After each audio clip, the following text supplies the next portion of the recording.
আপনি জানেন কি? দিনে একটা আপেল ডাক্তার থেকে দূরে রাখে, কিন্তু কেন? চলুন জেনে নেই। আমি একজন ডাক্তার হিসেবে বলছি, প্রতিদিন মাত্র একটি আপেল আপনার স্বাস্থ্যে বড় পরিবর্তন আনতে পারে। আপেলে রয়েছে প্রাকৃতিক ফাইবার, ভিটামিন সি এবং শক্তিশালী অ্যান্টিঅক্সিডেন্ট, যা শরীরকে রোগের বিরুদ্ধে লড়তে সাহায্য করে। যাদের গ্যাস, বদহজম বা কোষ্ঠকাঠিন্যের সমস্যা আছে, তাদের জন্য আপেল খুবই উপকারী। এটি হজমশক্তি বাড়ায় এবং অন্ত্র পরিষ্কার রাখে। হার্টের স্বাস্থ্যের জন্য আপেল অত্যন্ত গুরুত্বপূর্ণ। এটি খারাপ কোলেস্টেরল কমাতে সাহায্য করে এবং হৃদরোগের ঝুঁকি কমায়। ডায়াবেটিস রোগীরাও পরিমিত পরিমাণে আপেল খেতে পারেন, কারণ এর ফাইবার রক্তের শর্করা হঠাৎ বাড়তে দেয় না।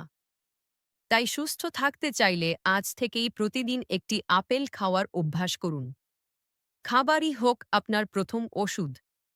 ভিডিওটি ভালো লাগলে লাইক, শেয়ার ও সাবস্ক্রাইব করুন।